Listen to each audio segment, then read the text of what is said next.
네, 어려운데 협조해 주셔서 감사드립니다. 네.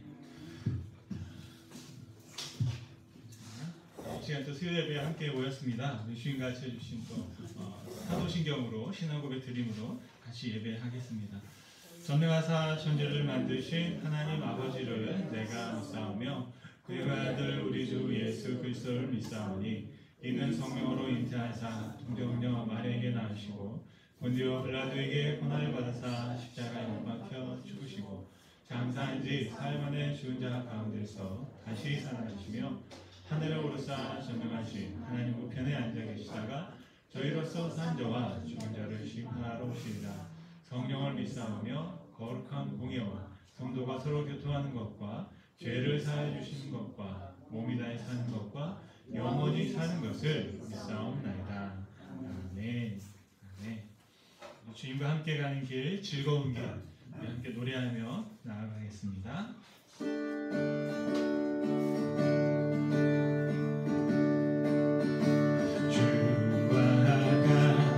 길 가는 것 즐거운 일 아닌가. 우리 주님 걸어가신 발자취를 밟겠네. 한 걸음 한 걸음 주 예수와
내 영혼이 하늘의 영광 누리도다.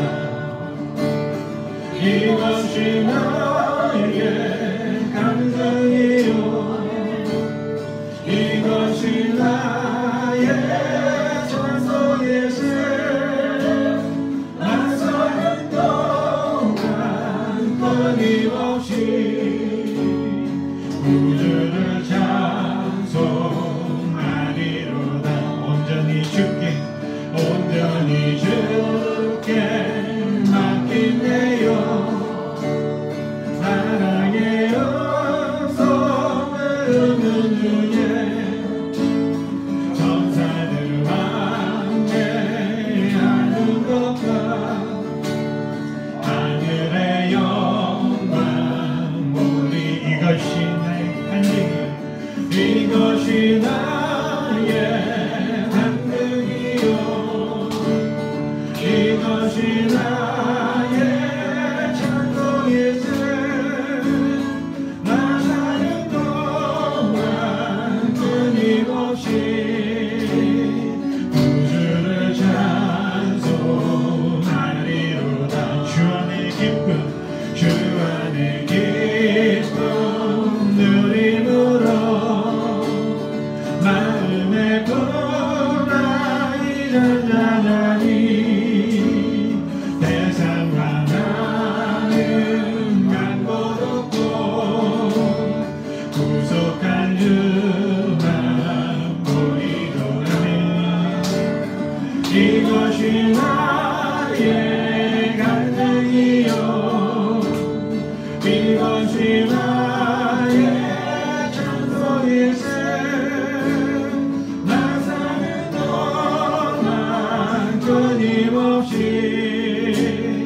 구주를 찬송하니 주 안의 기쁨 누림으로 주 안의 기쁨 누림으로 마음의 고난이 잔잔하니 세상과 나는 간 곳 없고 구속한 주만 보이도다.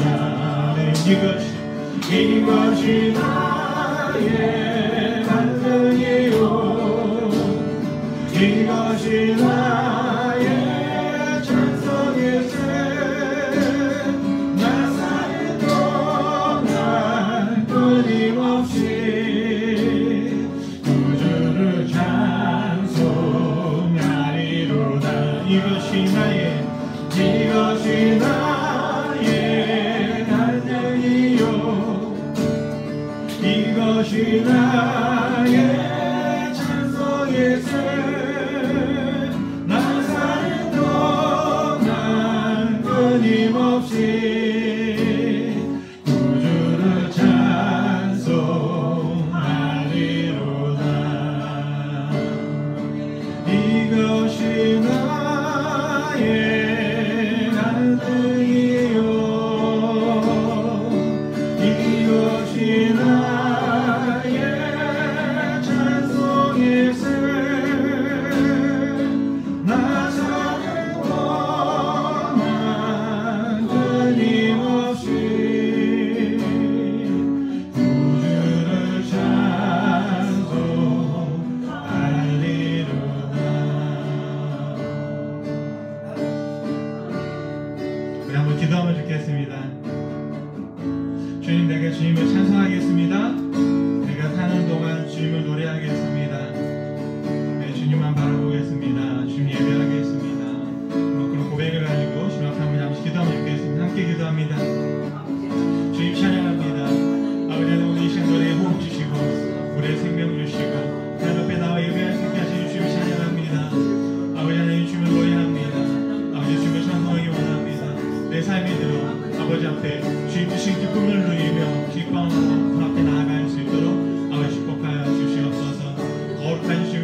가운데 또 몸의 불편함과 또 우리 질병 가운데 있는 우리 성도님들 있습니다. 우리 한번 같이 한번 기도해 주셨으면 좋겠습니다. 여러분 아시는 대로 또 주보에 올려져 있는 대로 또 여러 가지 고통 가운데 있지만 그 가운데에서 정말 하나님 함께 하시고 힘주시길 원합니다. 주님 함께 하셔서 치유하시길 원합니다. 회복시켜 주시길 원합니다. 강건케 해 주시길 원합니다. 정말로 모세처럼 정말 하나님 위에 길을 갔던 사람들처럼 아버지 하나님 그 시간 속에서도 강건하게 하나님을 바라며 정말 주님 앞에 정말 하나님의 뜻을 이루어갈 수 있는 그런 성도들이 되게 해달라고 그러면 주님 앞에 한번 붙잡아 주옵소서 치유하여 주옵소서 강건케 하여 주옵소서라고 여러분 아시는 분들을 위해서 다시 한번 그들의 치유를 위해서 함께 한번 기도하겠습니다. 함께 기도합니다. 주여 주님을 찬양합니다. 아버지 하나님 이 시간 주님을 기도합니다. 아버지 하나님 우리의 기도할 때는 기도밖에 없습니다. 아버지 주님을 기도합니다. 아버지 함께해 주옵소서. 아버지 함께해 주옵소서. 아버지 주님 붙잡아 주시옵소서. 아버지 역사해 주옵소서. 아버지 힘 주시길 원합니다. 아버지 능력 주시길 원합니다. 아버지 함께해 주시길 원합니다. 아버지 하나님 붙잡아 주시길 원합니다. 아버지 찾아가 주시옵시고 주님 함께하여 주시옵시고 주님께서 붙잡으심을 말미암아 아버지 하나님 놀라운 경험을 하게 하옵소서. 살아계신 하나님을 알게 하여 주옵소서. 살아계신 하나님 함께하심을 느끼게 하여 주옵소서. 살아계신 하나님이 역사하시고 이끌어가실 것을 바라보며 주님 붙잡아주시기 원합니다. 아버지 함께하고 있는 가족들이 있습니다. 아버지 하나님의 볼 보며 애쓰며 기도합니다. 그의 나타나는 마음을 아시오니 아버지 하나님 그 마음에 아버지 생명수와 같이 담비로 내려주시고 아버지 하나님 거룩하게 하시고 붙잡아 주시옵소서. 아버지 치유하여 주시옵소서. 아버지 함으로 함께하여 주시고 강건케 하여 주옵소서. 우리의 육신도 약해질지라도 우리의 마음과 생각은 더 뚜렷게 하시고 하나님을 더 깊이 알게 하시며 하나님의 말씀 안에서 자유함을 얻고 정죄의 통화를 가지고 살아가는 동안에 아버지 이 땅 가운데 정말 하나님을 위하여 아버지 우리가 기도하고 아버지 우리가 이 말씀 가운데 순종하며 더 사랑하며 더 섬기며 아버지 더 함께 하시옵소서. 이런 정말 주위를 돌아볼 수 없는 걱정이 있고 아버지 주변의 모든 상황들을 다 헤아릴 수 없는 아픔이 있지만 아버지 그 가운데 하나님 함께 하시고 함께 하실 주님을 바라보게 하옵소서. 주님을 느끼게 해 주시고 주님이 붙잡아 주시고 주님이 생각 가운데 혹 주셔서 이 가운데 있음을 믿고 아버지 그것을 놓고 경험할 수 있도록 주의 축복하여 주시옵소서. 아버지 주님 역사해 주옵소서. 아버지 역사해 주옵소서. 아버지 붙잡아 주시기 원합니다. 이 시간 마지막 기도할 때 우리 한번 교회를 위해서 같이 한번 기도하면 좋겠습니다. 네 번째 시온교회가 주의 말씀으로 주의 성령으로 분케 하옵소서. 한 사람 한 사람 교회인 우리들이 하나님을 더 알아가게 하시고 더 믿음이 강건하여져서 정말 세상에 나아가서도 네버트 시온교회를 우리가 서는 곳마다 가정마다 일터마다 또 병원마다 또 우리가 함께 만나는 사람들 속에 하나님의 교회를 세우게 하여 주옵소서. 성령으로 충만케 하옵소서. 더 강건케 하여 주옵소서. 정말 이 지역을 섬기고 나아가 이 세계를 품고 기도할 수 있는 교회가 되게 해달라고 우리 한번 이 에머트 시온교회와 또 에머트 시온교회를 섬기고 있는 모든 지체들을 위해서 같이 한번 중보하며 함께 기도하겠습니다. 함께 기도합니다. 아버지 감사합니다. 아버지 우리 기도를 드심에 감사합니다. 하나님의 몸내 교회를 위해 같이 기도합니다. 하나님 주님의 손으로 붙잡아 주고 계신 줄 믿습니다. 우리의 힘이 아닌 하나님의 힘으로 붙잡아 주셨음에 지금까지 인도하신 하나님 앞으로의 시간 속에서 오늘도 하나님의 은혜와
하나님을 한 사람으로 주 앞에 나아갈 때 아버지 하나님의 교회가 부하게 하시고 하나님의 놀라운 가정들이 부하게 하시고 그들이 가는 모든 일터가 부하게 하시고 만나는 사람들이 예수의 생명을 연방하다 아버지 하나님 그 생명이 넘쳐나질 수 있도록 부흥되어질 수 있도록 아버지 축복하여 주옵소서.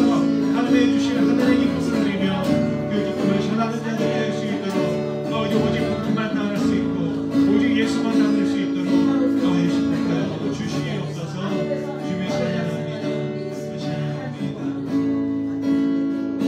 이것이 나의 간증이요 이것이 나의 찬송일세 난 사는 동안 끊임없이 구주를 찬송하리로다. 잠시 기도하겠습니다. 살아서 역사하신 주님 감사합니다.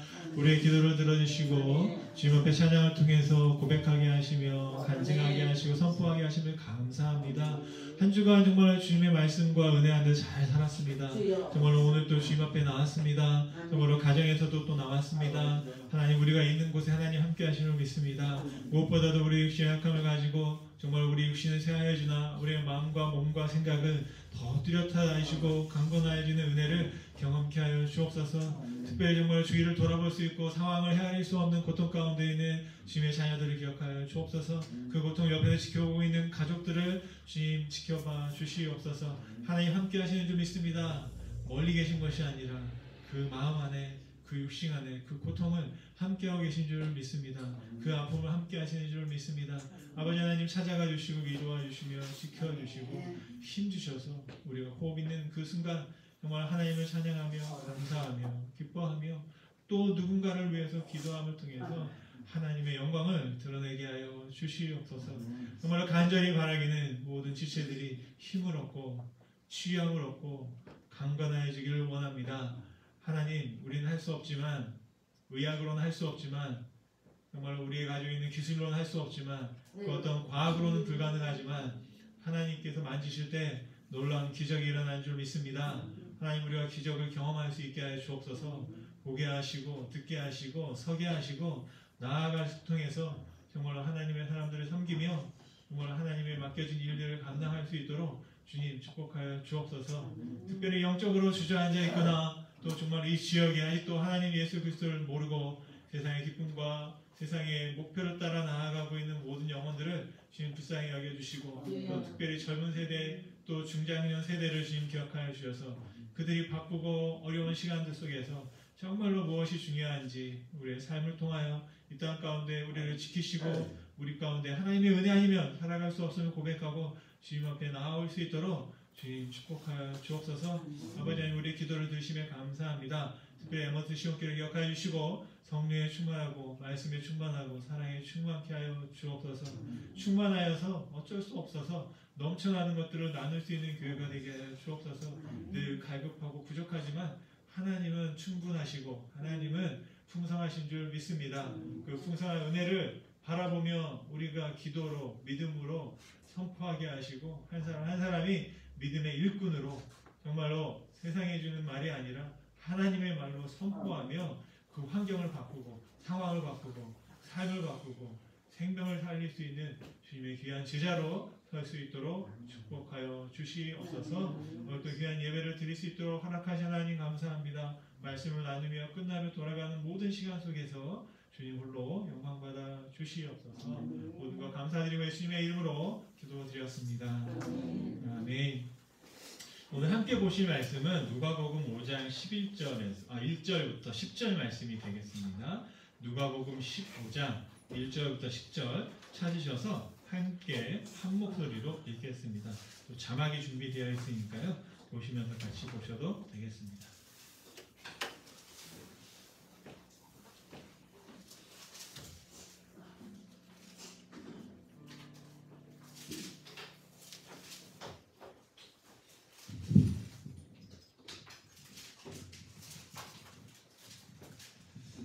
산신 말씀 같이 읽겠습니다. 시작. 누가복음 15장 1절 말씀. 모든 세리와 죄인들이 말씀을 들으러 가까이 나오니 바리새인과 서기관들이 수군거려 이르되 이 사람이 죄인을 영접하고 음식을 같이 먹는다 하더라. 예수께서 그들에게 이 비유로 이르시되 너희 중에 어떤 사람이 양 100마리가 있는데 그 중에 하나를 잃으면 99마리를 들여두고 그 잃은 것을 찾아내기까지 찾아다니지 아니하겠느냐. 또 찾아낸즉 즐거워 어깨에 메고 집에 와서 그 벗과 이웃을 불러 모으고 말하되 나와 함께 즐기자. 나의 잃은 양을 찾아내었노라 하리라. 내가 너희에게 이르노니 이와 같이 죄인 한 사람이 회개하면 하늘에서는 회개할 것 없는 의인 99으로 말미암아 기뻐하는 것보다 더하리라. 어떤 여자가 10드라마크나가 있는데 하나를 잃으면 등불을 켜고 집을 쓸며 찾아내기까지 부지런히 찾지 아니하겠느냐.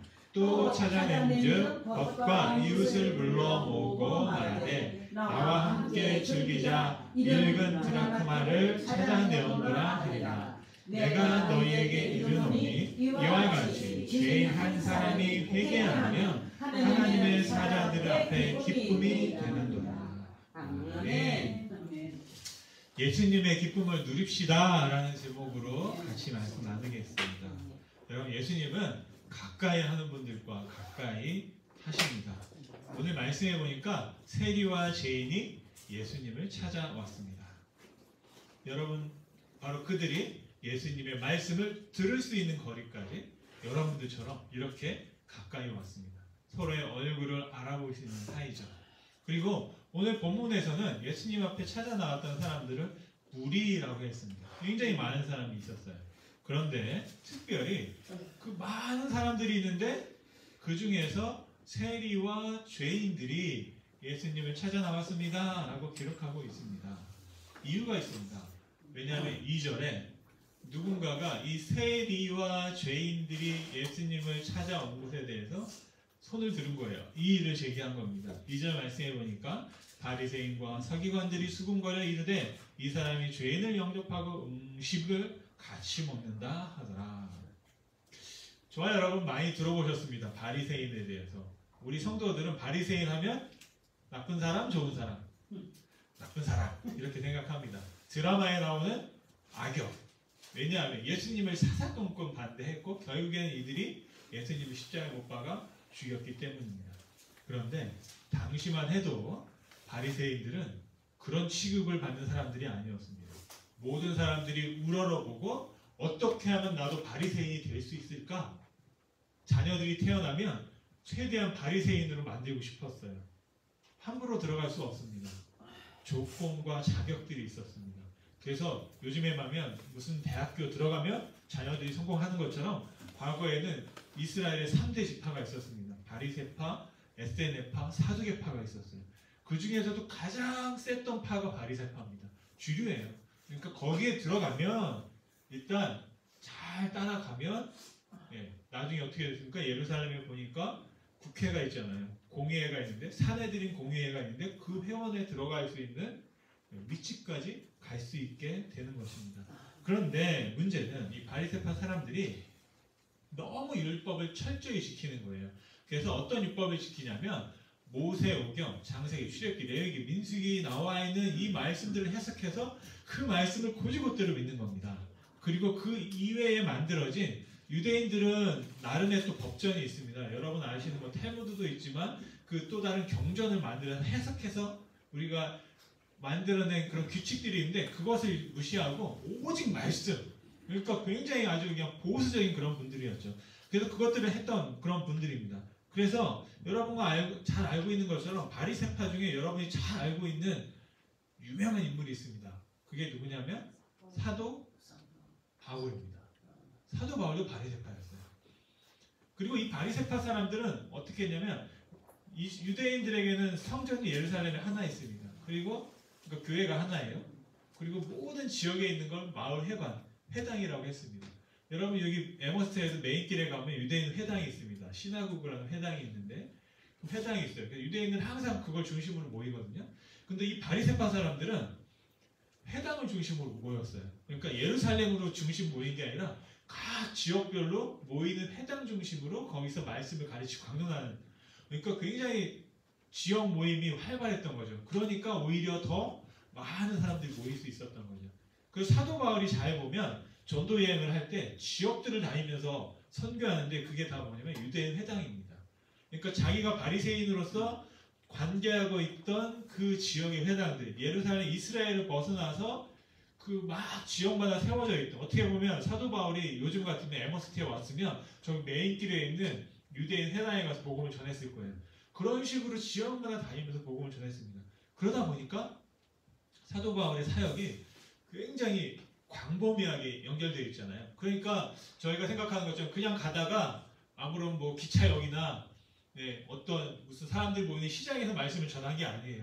유대인들이 모여서 말씀을 듣고 있는 그 회당을 중심으로 사도 바울이 사역을 했던 걸 볼 수 있습니다. 그래서 아마 어떻게 보면 사도 바울이 더 사역을 열심히 더 큰 사역들을 할 수도 있지 않았을까 생각합니다. 베드로는 그냥 성전 중심, 예루살렘에서 그냥 중심으로 사람들을 다 교회로 모이게 했지만 이 사도 바울은 회당들을 막 찾아다니면서 이방인의 사도로 사역했던 걸 볼 수 있습니다.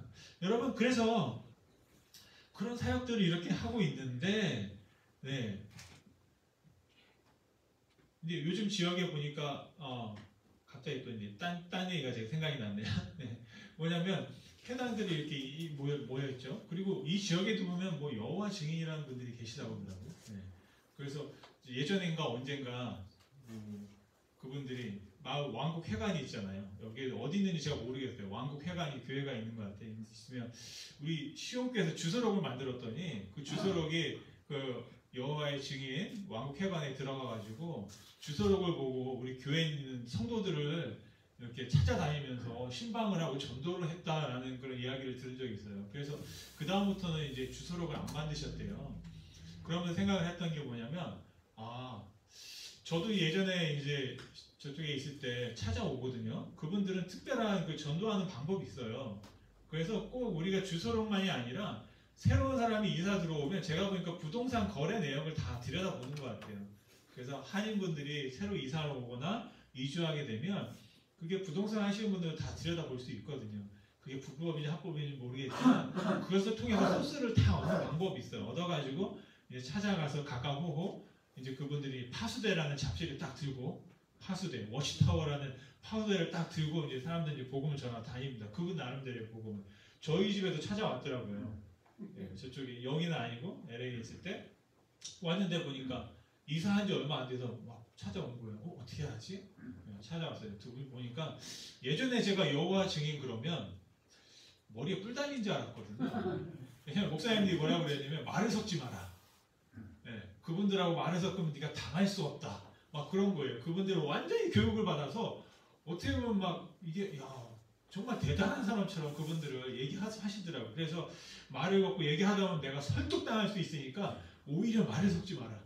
쉽게 말하면 문도 열어주지 마라. 뭐 이런 식으로 한 거죠. 저는 뭣도 모르고 누가 누르니까 반가움에 찾아올 사람이 없는데 찾아오니까 열었더니 그분들이 오셨더라고요. 그랬더니 옷을 이렇게 깔끔하게 입고 오신 거야. 머리에 뿔이 안 달렸고 너무나 젠틀하게 아주 딱 갖춰 입고 오셨더라고. 그러면서 이제 저한테 이제 뭐 어떠시냐 막 이제 말씀을 한참 하세요. 그래서 이제 또 한참 듣고 있었어요. 듣고 있다가 제 정체를 얘기했죠. 제가 이 지역에 어느 교회를 섬기는 목사입니다. 그랬어요. 그랬더니 그리고 나서 이제 그리고 나서 이제 제가 드릴 말씀이 있다. 다른 얘기는 아니고 제가 그 여호와 증인은 성경이 따로 있거든요. 신세계 성경이라는 게 있어요. 다른 성경이에요. 자기들이 번역한 성경이 있습니다. 따로 그 어떻게 보면 교주께서 새로 자기들에 맞게 성경을 다시 번역한 게 있어요. 제가 그분들한테 그런 거예요. 제가 신세계 성경을 읽어본 적이 없다. 여러분의 성경을. 그래서 제가 여러분들이 뭘 믿고 하는지 잘 모른다. 그런데 한 가지는 혹시 여러분이 저 집에 성경이 하나 있는데 우리가 믿는 성경을 한번 읽어볼 거면 제가 성경 하나 드리겠다고 그랬더니 노땡큐 하더라고요. 그러니까 이게 여호와 증인하고 우리 교회하고 만나서 얘기하면 말이 안 통하는 게 뭐냐면 우리가 읽고 있는 성경과 그분들이 읽고 있는 성경이 달라요. 그러니까 우리는 우리 얘기하고 그분은 그분들 얘기하니까 이게 말이 안 맞는 거예요. 그래서 이제 제가 보니까 어차피 찾아왔는데 안 만나기도 그러니까 혹시 이제 저희가 왜 이런 말씀을 드리냐면 앞으로 저희 교회도 주소록을 만들려고 그래요. 서로에 대한 인포메이션이 좀 알고 있어야 또 누가 어쩌다 하면 알 것 같아서 그게 여호와의 증인에 좀 들어가길 바래요. 저는. 그래서 어떻게 쓰면 좋겠냐면 그분들이 저희 집을 찾아왔으면 좋겠어. 그럴 때마다 여러분 성경책을 하나 준비하세요. 그래서 어떻게 하냐면 찾아왔어. 그러면 듣고 계세요. 그래서 그러셨군요. 근데 우리 목사님이 그러는데 한번 우리 이걸 한번 선물을 한번 드리라고 했다고. 여호와 증인이 우리 전도하러 오신 여러분이 여호와 증인 뭐 맞지만 여러분이 우리 교회 방문하시면 이걸 꼭 드리라고 그랬다고. 선물을 드려야 되겠다고 그러면서 저희가 믿는 하나님의 성경을 한번 말씀을 한번 읽어보시라고 드리면 어떨까 그런 생각을 했어요. 찾아오실지 안 찾아오실지 모르겠지만 오히려 그런 생각들을 한번 해봤습니다. 어떻게 보면 우리가 그런 것 같아요. 생각을 어떻게 하냐에 따라 좀 달라지는 거죠. 그죠? 그래서 앞으로 이제 주소록을 만들면 또 뭐 여러 가지 이제 일들을 할 때 여러분들 한번 그런 것도 한번 참고해봤으면 좋겠고요. 중요한 건 이제 다시 바리새인으로 제가 돌아가면 어떻게 보면 이 바리새인들은요 굉장히 철저하게 하나님을 믿었던 사람들이거든요. 세 가지 규칙이 있습니다. 첫째, 아무나 밥을 안 먹어요. 밥 먹을 때는 같은 회원하고만 밥을 먹어요. 같은 바리새인들끼리만 밥을 먹어요. 두 번째, 그리고 11조를 내는데 그 제사장이 바리새파인 사람에게만 11조를 하게 돼 있어요. 그리고 세 번째는 일주일에 2번씩 금식을 합니다. 월요일하고 목요일에. 그래서 바리새인들이 예수님을 볼 때 눈에 가시예요. 왜냐하면 말은 반대하지 않는데 하는 행동을 보니까 자기들을 비웃는 거거든요. 왜냐하면 금식도 하지 않고 아무런 구별 없이 그냥 같이 밥을 먹는 거예요. 바리새인들이 볼 때에는 그러면 안 된다고 분명히 규칙에 적혀 있는데도 불구하고 그리고 바리새인들은 다른 사람들이 바리새인이든 아니든 다 자기를 따라야 된다고 믿잖아요. 그런데 예수님은 그걸 따르지 않는 거예요. 예수님의 제자들이 금식 안 한다고 막 뭐라 그랬잖아요. 그게 다 그런 얘기예요. 왜냐하면 자기들은 일주일에 2번씩 금식하는데 너네들은 일주일에 한 번도 금식 안 하고 이게 하나님 믿는 사람들이 이러면 되느냐? 라는 그런 얘기가 이렇게 나오는 거죠. 그러다 보니까 어떻게 됐습니까? 이 바리새인들이 생각하는 겁니다. 예수님이 우리 편인가? 아니면 뭐죠? 내 편이 아니면 뭐가 되죠? 적이 되죠. 그죠? 우리가 그런 말 있잖아요. 우리가 아니면 뭐가 됩니까? 남이 되죠. 뭐 이런 말 있어요. 우리가 남이가? 뭐 그런 말 있잖아요. 우리가 아니면 남인 거예요. 그래서 어떤 일이 벌어졌냐면 바리새인들이 이제 감정이 상한 거죠. 그러면서 하는 말이 뭐냐면 예수님에 대해서 처음에는 그냥 논쟁을 해요. 가르치려고 하다가 이제 화가 나니까 어떻게 됩니까? 없애버리고 싶은 거예요. 저도 이제 감정에 굉장히 어떻게 보면 좀 예민한 사람이거든요. 소심한 사람이고 뭐 대범하게 여러분 앞에 이렇게 막 말씀을 전한다고 해서 뭐 강심장이고 그렇지가 않아요. 저한테 조그만한 말 잘못하면 저도 상처받고 집에 가서 왜 이럴까 막 이제 막 그러거든요. 오늘 또 그나마 제가 좋게 봐주시니까 감사하지. 제가 황고사님 같은 분만 있으면 제가 기쁠 것 같아요. 제 이 머리를 보고 아유 고생을 많이 해서 머리가 휘어졌구나. 이게 얼마나 마음이 좋아요. 자기 아들처럼 이렇게 위하는 마음이지. 근데 다른 마음을 가지고 있으면 어떻게 해요? 야, 뭐 관리도 안 하고 이게 머리를 이렇게 뭐 또 지저분하게 하고 왔어. 뭐 이러면은 이제 상처를 받는데 그래도 걱정해주고 고생해서 나 때문에 머리가 휘어졌구나. 그러니까 제가 얼마나 은혜가 되는지 모르겠어요. 뭐 이런 건데 그 작은 말 하나 때문에 감정이 상처받아요. 저도 감정에 대해서 공부를 한 거예요. 공부하다 책을 보다 보니까 김용태 박사님의 가짜 감정이라는 책이 있는데 거기 그런 말이 있더라고요. 뭐냐면 사람이 약하게 화가 나면 가르치려고 한대요. 가끔 저도 보면 그럴 때가 있는 것 같아요. 가르치려고 해요. 자꾸. 그럼 이제 약간 화가 난 거예요. 그런데 강하게 화가 나면 어떻게 되느냐? 없애고 싶어 한대요. 바리새인들이 이런 거예요. 처음에 예수님을 보고 약하게 가르치려고 하다가 말을 안 들으니까 이제 막 없애버리려고 했던 거죠. 근데 그걸 실천에 옮긴 겁니다. 바로 그런 일들이 이제 벌어지는 겁니다. 그러면서 바리새인들 가운데에도 나름대로 또 괜찮은 사람들이 있었어요. 예수님이 찾아왔던 그 니고데모라는 사람이 있습니다. 어떻게 하면 영생을 얻습니까? 거듭나야 된다 그랬더니 니고데모가 뭐라고 그랬어요? 아니 다시 어떻게 엄마 뱃속에 들어갔다 나옵니까? 이 사람이 뭐냐면 요즘으로 말하면 세네터, 국회의원이었던 사람이에요. 니고데모였고, 그 다음에 나중에 예수님이 돌아가시고 나서 장사 지내는 분이 있습니다. 아리마대 요셉이라는 분. 이분도 어떻게 보면 그 바리새파에 속해 있던 사람들입니다. 여러분, 저와 여러분들이 이렇게 말씀을 이렇게 쭉 보면서 생각하는 것은 뭐냐면, 이분들이 왜 예수님을 향해서 문제 제기했냐라는 겁니다. 2절 말씀해 보니까 바리새인들이 서기관들과 막 수군거리면서 예수님이 죄인을 영접하고 음식을 같이 먹는다, 문제 제기를 했거든요. 이게 뭐냐면 자기들의 법에는 맞지 않기 때문인 거예요. 그래서 여기서 말하는 사람들 세리와 죄인이었는데, 죄인은 누굴까? 어떤 범죄를 지른 범죄자가 아니고요. 죄송하지만 여기 나오는 죄인은, 바리새인들이 봤던 죄인은 누구냐면 몸이 불편하신 분들이에요. 병자들을 죄인이라고 생각했습니다. 이유가 있습니다. 불치병을 앓고 있거나 전염병을 앓고 있거나 어떤 장애를 가지고 있는 것들을 이 사람들은 어떻게 생각하냐면 하나님의 저주라고 생각한 거예요. 이유가 있습니다. 왜냐하면 하나님이 어떤 분이세요? 좋으신 하나님이야. 사랑의 하나님인데 왜 사람을 아프게 할까? 이건 누가 한 거다? 사탄이 한 거다. 그렇게 생각하는 겁니다. 고통을 받고 있는데 하나님이 고통을 주는 게 아니다. 근데 고통받는 것에 대해서 이것은 분명히 하나님의 벌을 받고 있다. 어떻게 보면 이분들이 이제 잘못된 해석을 하고 있는데 그것을 그 당시의 사람들은 그렇게 믿었다라는 겁니다. 그러려면 어떻게 되냐면 그 죄인들과 내가 같이 있다 보면 내가 같이 저주를 받잖아요. 그러니까 저주받지 않기 위해서 그들과 멀리 하는 게 자신들이 할 수 있는 일이다라고 생각했습니다. 여러분, 선한 사마리아의 비유 잘 아시죠? 강도 만나 쓰러져 있는데 누가요? 서기관 제사장들이 거기 그냥 지나쳤어요. 이유가 있습니다, 여러분. 우리가 볼 때는 어이 저런 인정말이 없는 것들 뭐 이럴 수 있잖아요. 근데 그 당시에는 그게 당연한 거였어요. 오히려 예수님이 말하는 게 이상한 거예요. 왜냐하면 이런 식으로 해석할 수 있는 거예요. 강도 만났어요. 왜 만났을까요? 강도를. 이 사람이 하나님이 이 사람을 보호하지 않았다는 거예요. 그럼 하나님이 왜 이 사람을 보호하지 않았을까? 우리는 지금 이해가 안 되지만 그 당시에 사람들 상황에서는 이 사람이 강도 만나서 어려운 일을 당하고 죽을 지경에 된 건 뭔가 잘못한 거다, 그렇게 생각한 거죠. 그러니까 하나님의 벌을 받은 거다, 이렇게 생각하는 거예요. 그렇기 때문에 제사장들이 거길 지나가다가 아이고 불쌍한 거 하면서 그냥 쩌쩌쩌 하고 지나가는 거죠. 서기관도 그냥 보고서 아이고 불쌍한 거 하면서 그냥 지나가는 거예요. 왜냐하면 내가 거기 가서 하나님의 벌을 받아서 심판을 받고 있는데 내가 도와주면 되겠어요? 안 되죠. 그러면 내가 하나님을 오히려 거역하는 게 되는 겁니다.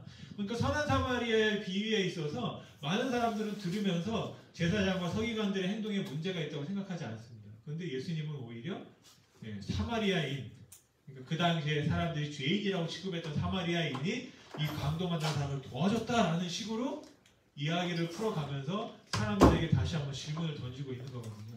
여하튼지 간에 그 당시에는 바로 그런 사람들이었어요. 그래서 예수님께서 그들에게, 바리새인들에게 말하기 위해서 두 가지를 말씀하셨습니다. 그게 뭐냐면 첫째가 잃은 양의 비유이고 둘째가 드라크마의 비유입니다. 4절에서 7절은 잃은 양의 비유인데 그 잃은 양의 비유에 4절, 6절이 비유고 7절이 설명입니다. 다시 한번 여러분 아시지만 읽어보면 이렇습니다. 너희 중에 어떤 사람이 양 100마리가 있었다. 근데 하나를 잃어버렸다. 여러분 어떻게 하시겠습니까? 집안에 한번 꿈을 한번 꿔볼게요. 100만 불 캐시가 있어요. 그런데 100불짜리 하나를 잃어버린 거야. 알고 보니까 100불이 모자라. 그럼 여러분 어떻게 하시겠어요? 에이 뭐 있는데 이렇게 안 찾으시겠어요? 아니죠. 찾아야죠. 100불이라도 이게 100만 불이 있지만 잃어버린 그 100불이 또 소중해서 그거를 막 찾을 겁니다. 여러분 부자들은 그렇거든요. 돈을 모으시는 분들은 그래요. 그러니까 어떻게 보면 돈으로 비하면 나중에 드라크마의 비유가 그런 거거든요. 그렇게 얘기한 겁니다. 그래서 찾았어요. 찾은 다음에 어떻게 하냐면 여기 예수님께서 말씀하시기를 찾은 다음에 잔치를 벌였다. 그런 이야기가 있습니다. 그러니까 뭔가 빗대서 하고 있는 거거든요. 빗대서 말씀하고 있는 거예요. 비유라는 거는. 여기에서 이게 뭘까? 그래서 저도 한번 생각해 보니까 그 잃어버린 걸 찾았을 때 예수님께서 7절 말씀하신 중요한 말씀을 합니다. 뭐냐면 내가 너희에게 이른다. 이와 같이 죄인 한 사람이 회개하면 하늘에서는 회개할 것이 없는 의인 99으로 말미암아 기뻐하는 것보다 더할 것이다. 이 좀 비교하기는 뭐하지만 잃어버린 하나를 더 찾은 그 기쁨이 함께 있는 자들과 누리는 기쁨보다 더 클 것이다. 그런 얘기를 했습니다. 여러분 한번 말씀 듣다 보면 지루하니까 제가 잠깐 저희 집의 이야기를 잠깐만 해드릴게요. 수요일날 오시는 분들한테 말씀드리는 거예요. 주일날은 개인적인 얘기를 하기가 시간이 많이 없어서 제 개인적인 이야기가 아니라 저희 집안에 대한 이야기입니다. 저희 아버님이 서울에서 어머님과 만났습니다. 연애 이야기부터 시작하면 엄마가 하나의 조건을 걸었습니다. 교회를 다니면 결혼하겠다. 약속을 했습니다. 결혼한 후에 교회를 안 가기 시작합니다. 그리고 5년을 있다가 제가 태어나고 5년 후에, 그러니까 4년, 내가 4살 때 아버님이 우리 할아버님이 건강이 안 좋으니 가업을 입혀서 시골로 가자. 그래서 서울을 정리하고 시골로 갔습니다.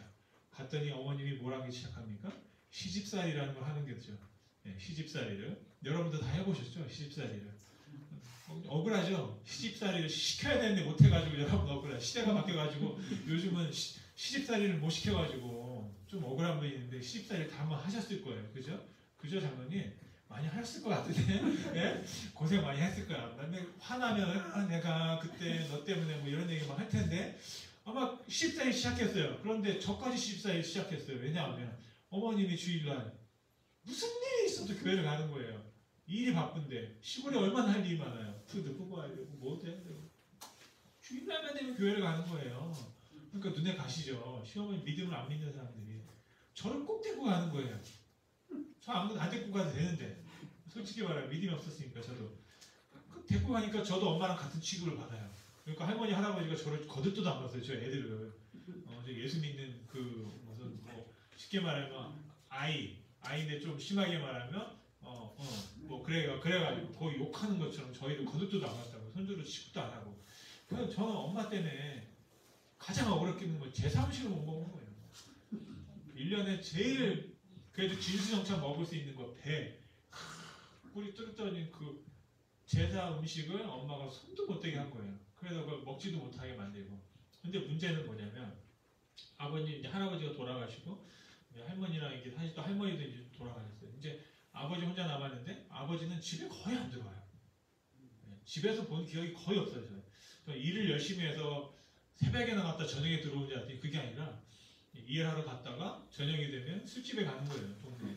그 시골 사람들 그렇잖아요. 모여서 술 먹다 보면은 또 이제 화투하다가 거기서 또 잠들면 자다가 아침에 일어나면 또 이제 일하러 가고 그런 식으로 집을 거의 안 오는 거예요. 근데 어머님이 어느 날 갑자기 저희한테 광고를 하셨어요.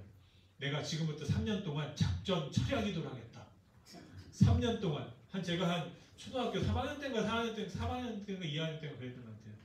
도저히 안 되겠다. 내가 아버지의 신앙을 위해서 3년 동안 철야를 하겠다. 그 문제가 어머님이 이제 아침 식사, 저녁 식사를 딱 사셔놓고 사라져요. 그리고 새벽기도 끝나면 다시 들어오세요. 밤에는 저랑 남동생만 둘이 있는 거예요. 그리고 아버지는 원래 안 들어오니까 또 안 들어와. 그러니까 그냥 저만 남동생하고 둘이 있는 거예요. 그 시골에. 시골에 여러분 아세요? 저희는 아실런지 모르겠는데 제가 진짜 시골 사람이라서 저는 진짜 부뚜막 나무 떼는 그 아궁이에서 불 떼면서 그 집에 살았었거든요. 나무에다가 불 떼가지고 거기 막 부엌 쪽에 있는 데는 막 엉덩이가 타잖아요. 막 그 화를 타고 조금 떨어지면 이제 온도가 달라지는 막 그런 데 살았어요. 문도 어떤 문이냐면 사극에 나오는 진짜 창호지 문에 살았어요. 이렇게 동그란 거 거는 문. 바람이 불면 떨리고 비가 오면 밤에 자는데 여러분 제가 어땠냐면 잠을 못 자겠네. 무서워가지고 누가 막 오는 거 같고 막 밤에 꼭 뭐 이렇게 쳐들어오는 거 모르는 사람 쳐들어오는데 대문도 없잖아요. 시골은 그냥 막 흔들리고 그러니까 그때부터 제가 뭐가 걸리냐면 어머니는 3년 동안 철야했는데 저는 밤마다 악몽에 시달리고 몽유병에 시달린 거예요. 그래가지고 나중에 자다가 썰썰해서 깨보면 저 혼자 앞마당을 걸어다니고 있는 거예요. 근데 내가 어떻게 걸어 나왔는지를 몰라. 그런 상태로 제가 있는데 엄마는 했다고 3년 동안 맨날 그래가지. 아빠는 맨날 거기 가 있지. 제가 한 초등학교 5학년 때 될 때 3년이 끝나가요. 그때 엄마가 완전히 미쳤어요. 어머니 미쳐가지고 어떻게 되었냐면 아빠만 보면 사탄아 물러라 그러면 아빠만 보면 사탄아 물러라 그러는 거예요. 처음에는 아빠도 어이가 없어가지고 보기만 막 사탄아 물러라. 왜냐하면 이게 사탄이 하는 거라고. 사탄이 아빠를 조종하고 있어서 좀 잘못하고 사탄을 쫓아내야 되는데 막 기도하는 거예요. 그러니까 아빠도 어이가 없어가지고 아버님도 미쳤다고 뭐 그러다가 교회 가더니 미쳤다고 교회를 못 가게 하는 거예요. 그러니까 어떻게 되면 엄마가 포기해야 되는데 아니에요. 그래도 또 가는 거예요. 예, 제가 못 볼 거 볼 거 이제 다 보는 거예요. 어린 아이로. 예, 그때 이제 막 힘도 쓰고 막 하니까 막 서로 이제 뭐 폭력도 행사하고 막 그런 걸 이제 저도 막 볼 수밖에 없어. 그러고 있는데 엄마는 전혀 굴복을 안 해요. 끝까지 막 가는 거예요. 갈 때까지 가보자 하면서. 예. 근데 어느 날 어떤 일이 벌어졌냐면 이제 엄마를 이제 잡으러 간다고 교회 갔다 왔어요.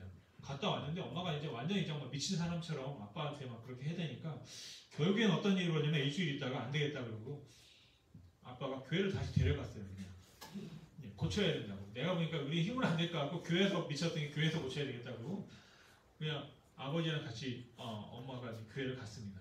근데 재밌는 건 그리고 나서 또 둘이 안 와. 예. 근데 어떤 일이 벌어졌냐면 정확히는 몰라요. 어떤 일이 벌어졌는데 근데 그 다음 주일부터 아빠가 교회를 가는 거예요. 계속. 예. 근데 그때부터 우리 엄마 얼굴이 바뀌기 시작하더라고요. 엄마 얼굴이 완전히 바뀌어가지고 할렐루야 뭐 3년 작정 기도를 했는 걸 하나님이 들어주셨다고.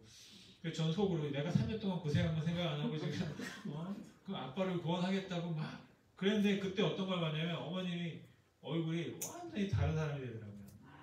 그 아버지가 예수를 믿었다는 것 자체로 너무 기뻐가지고 뭐 얼마나 그 기쁨이 저했는지 모릅니다. 근데 문제는 그리고 한 1년 있다가 아빠가 또 가출을 했어요.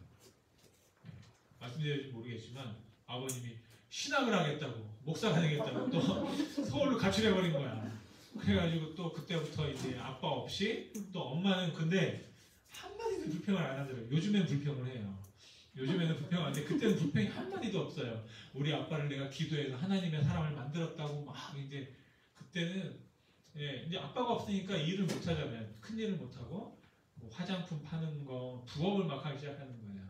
가서 조개 캐고 뭐 이런 이제 허드렛 일을 막 하면서 이제 아버지 예, 그 도우면서 같이 저가 이제 있었던 기억입니다. 여기가 일부인데 드리고 싶었던 말이 뭐냐면 그 아버님이 2주 전에 강대상에서 설교하고 계셨잖아요. 제가 이제 말씀드리고 싶어 그 교회 성도님들한테 이 아버님이 옛날에 어떻게 살았는지 예? 어떻게 살았는지 말하면 진짜 예, 말수를 드시고 맨날 뭐 하면 센스는 있어가지고 노름하면 또 지진 않아. 돈 따면 또 다 술 먹어 그리고 또 다 주고 뭐 이런 분이었어요. 그 아주 그냥 학을 뛰는 거죠. 엄마는 집에는 하나도 안 가져오고. 여러분 어디서 많이 듣던 얘기 같죠, 그죠? 혹시 누가 이러면 안 되는데 그랬다요 예전에. 남자들은 어떻게 해요? 풀게 그거밖에 없으니까. 그랬던 분이 지금은 하나님의 말씀을 전한다고 강대상에서 설교하고 계신다니까. 그래서 폭로하려고 제가 뭐 기회가 되면 가서 그랬는데 그걸 보면서 어머님이 얼마나 기뻐하셨는지 몰라요. 근데 그 마음이 제가 볼 때 예수님의 마음이 아니었을까 생각합니다. 그 당시에 바리새인들은요 봤어요. 봤는데 안 보여요. 그 세리로 보이고 죄인으로 보이지 그 사람들 구원해야 되겠다는 생각을 못한 거예요. 그런데 저희 엄마는 저희 아버지를 볼 때 이거는 정말 우리가 흔히 말하는 인간 무슨 말종 뭐 이렇게 보잖아. 사람들은 야, 저 구제불능 이렇게 보는데 엄마는 그 아빠를 보면서 하나님의 사람이고 하나님 목사가 되어야 될 사람이라고 기도 응답을 받았다고 그거를 기도하고서는 결국엔 그렇게 만들어 버리더라고요. 믿음이 얼마나 센지 모르겠어요. 그러니까 그 기쁨 정말 그것이 이루어져가는 그 기쁨을 경험하시는 거죠. 여러분 예수님께서 경험하신 게 바로 그거였어요. 여러분. 그래서 오늘 여러분들은 어떠신가 생각합니다.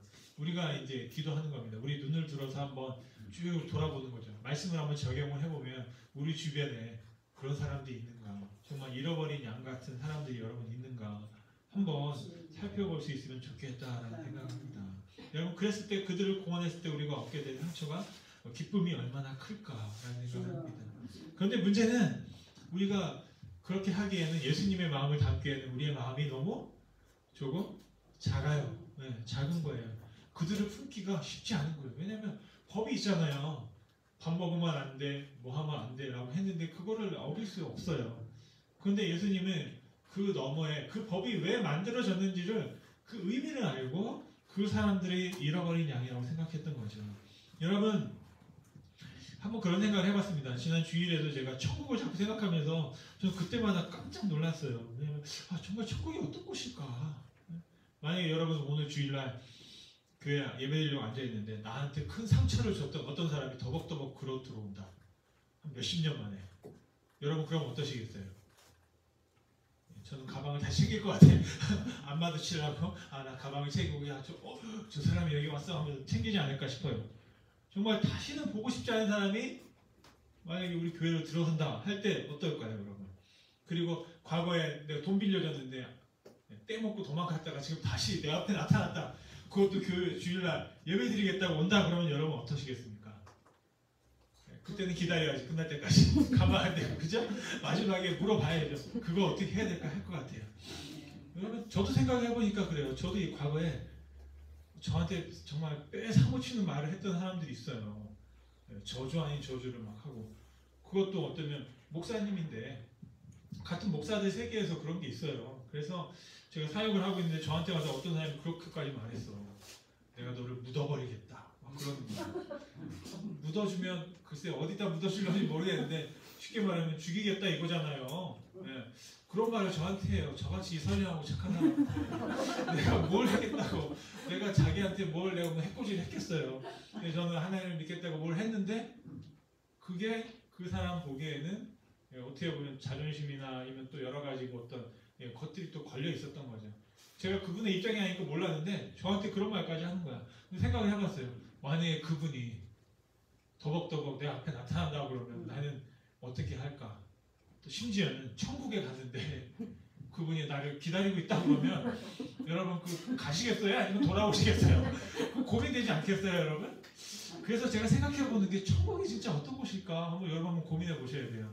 우리가 일반적으로 믿고 있는 천국은 과거의 그 전설의 고향이나 어떤 영화에 나왔던 그 극락을 자꾸 생각하는데 그거랑 하나님의 천국은 좀 다르거든요.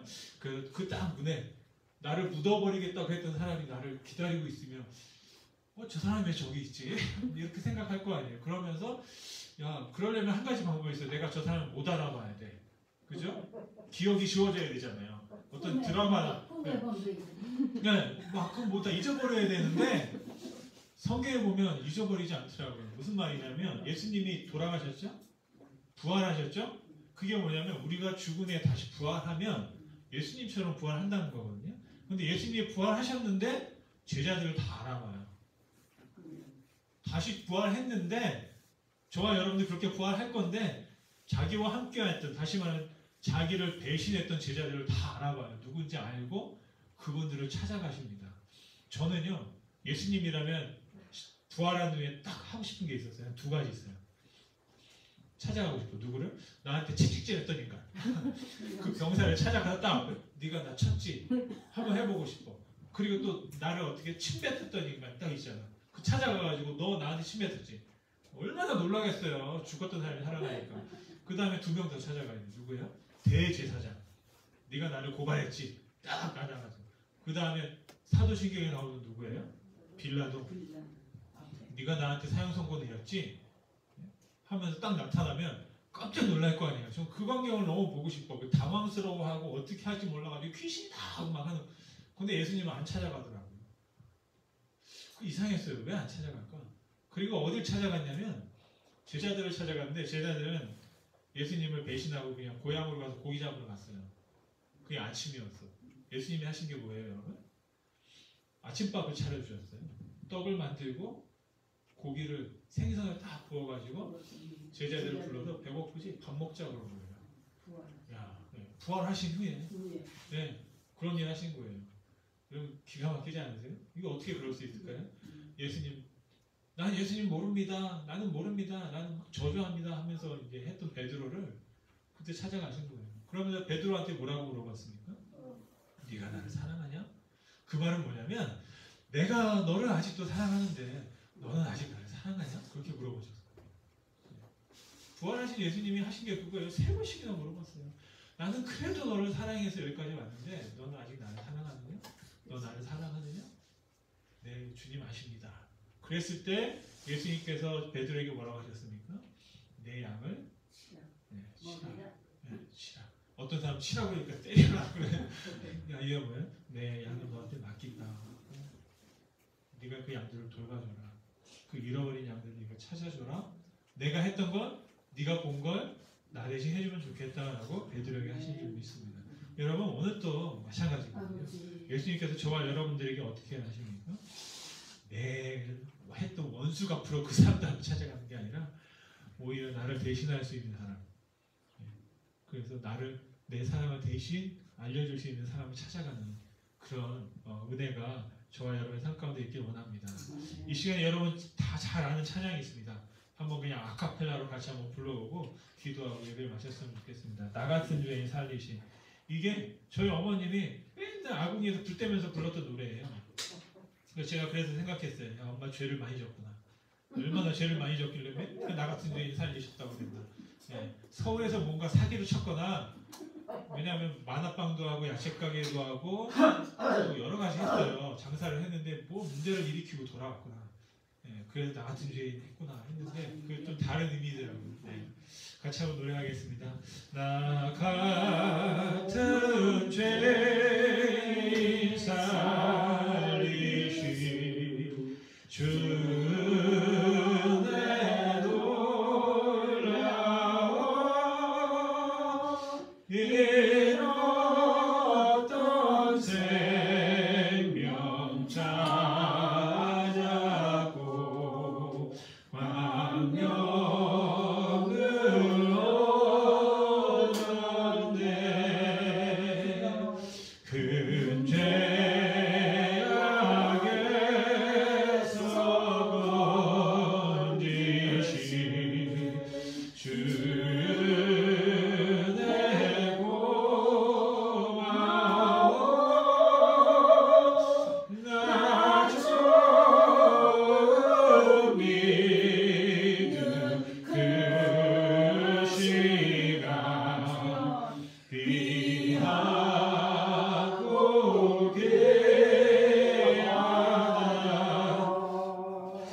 같이 기도해 주시면 좋겠습니다. 정말 주님과 함께 해처럼 밝게 기쁨하며 웃음 가운데 살아갈 수 있으면 좋겠습니다.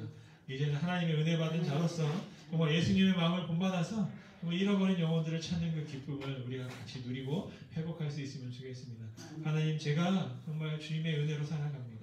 이제 또 우리 주변에 있는 귀한 영혼들을 잃어버린 양으로 바라보고 그들을 위해서 기도하고 또 섬기며 하나님 예수 그리스도의 아름다운 사랑을 전할 수 있게 하시옵소서라고 우리 아버지 앞에 한번 합심하며, 또 특별히 여러분의 주변의 가족들, 또 자녀들, 또 이웃들 중에 하나님의 은혜가 필요하신 분들을 위해서 떠올리면서 같이 한번 중보하며 같이 기도하겠습니다. 함께 기도합니다. 아버지 감사합니다. 아버지 하나님 이 시간도 기도합니다. 아버지 하나님, 우리가 주님의 부름을 받고 주님의 은혜를 누렸습니다. 하나님 정말로 주님, 우리는 구별받은 자로 말미암아 하나님 앞에 사랑을 누리고 있지만 아버지 하나님, 우리의 삶 속에서 이 은혜를 아버지 우리가 나눌 수 있기를 원합니다. 예수님께서 베드로에게 부탁하셨던 것은 하나님 우리의 삶 속에서 정말 이 영혼들을 아버지 그 영혼들을 바라볼 때마다 아버지 하나님 주님의 은혜가 필요합니다. 하나님의 사랑이 필요합니다. 우리의 기도가 필요합니다. 하나님 기도의 능력이 나타날 수 있습니다. 아버지 우리가 선포합니다. 그 영혼들을 위해서, 우리의 자녀를 위해서, 우리의 배우자를 위해서, 또 우리 이웃을 위해서, 또 우리의 손주와 손녀들을 위해서 기도합니다. 아버지 하나님 정말 그들이 정말 하나님의 믿음 안에서 하나님의 은혜를 누리고 살아갈 수 있도록 아버지 축복하여 주옵소서. 아버지 붙잡아 주시옵소서. 그로 말미암아 우리가 함께 큰 놀라운 기쁨을 누릴 수 있도록 아버지 축복하여 주시옵소서. 아버지 감사합니다. 주님 감사합니다. 살아서 역사하실 주님 감사합니다. 오늘 또 예수님의 마음을 본받아 살아갈 수 있도록 은혜를 더하여 주시옵소서. 예수님이 그 영혼들을 만났을 때 기뻐하셨던 것처럼 하나님 우리도 예수님처럼 기뻐할 수 있게 하여 주시옵소서. 우리의 상처와 우리의 불안과 두려움으로 말미암아 움츠러드는 것이 아니라 오직 하나님의 은혜 받은 자로서 정말 용서받은 자로서 해처럼 밝게 웃으면서 오늘 여기서도 정말로 천국에서뿐 아니라 오늘 이 하루도 해처럼 밝게 웃으며 하나님이 나를 구원하셨다, 하나님이 나와 함께 하신다라는 이 놀라운 사실을 믿고 용서받은 자로서 은혜 받은 자로서 기뻐하며 살아갈 수 있게 하여 주옵소서. 우리가 기뻐하는 그 모습을 우리의 이웃들이 바라보고 우리의 가족들이 바라보고 우리의 동료들이 바라봄을 통해서 정말로 함께 기쁨을 나눌 수 있도록 축복하여 주시옵소서. 모든 말씀 감사드립니다. 예수님의 이름으로 기도드렸습니다. 하늘에 계신 우리 아버지여, 이름이 거룩히 여김을 받으시오며 나라의 임하옵시며 뜻이 하늘에서 이룬 것 같이 땅에서도 이루어지리이다. 오늘날 우리에게 이런 양식을 주옵시고 우리가 우리에게 죄 지은 자를 사하여 준 것 같이 우리 죄를 사하여 주옵시고 우리는 시험에 들게 하지 마옵시고 다만 하게서 구하옵소서. 대개 나라와 권세와 영광이 아버지께 영원히 있사옵나이다. 아멘.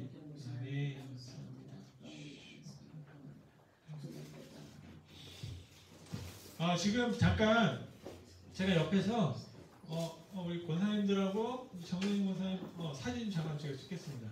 네, 지난 주일에 찍었는데 안 됐고 우리 장인영 권사님은 이성우 집사님하고 같이 찍으시고 지금 계신 분들은 잠깐만 옆에서 사진 찍겠습니다. 네, 빨리 앉으시면.